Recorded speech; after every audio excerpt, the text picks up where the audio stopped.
నీ ఇంకా ఇల్లు కొనలేదారా? పట్నం పోయి గిన్నెండ్లాయే పాయికం ఏం చేస్తున్నావేంది?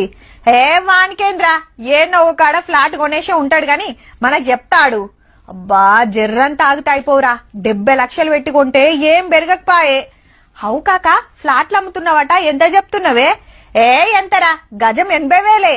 చల్ గంతేడుందే, మార్కెటే లేదు. అయితేంద్రో అడ్డికి పావుషేర్ అమ్ముకోవాలనా ఎట్లా అని ఆన్నో ఇన్నో అంటుంటే ఇంటుంటాం. ఆ మార్కెట్ డల్ ఉంది, రేట్లు దిగుతాయి, అగ్వల దొరుకుతాయని ఆశపడేరు.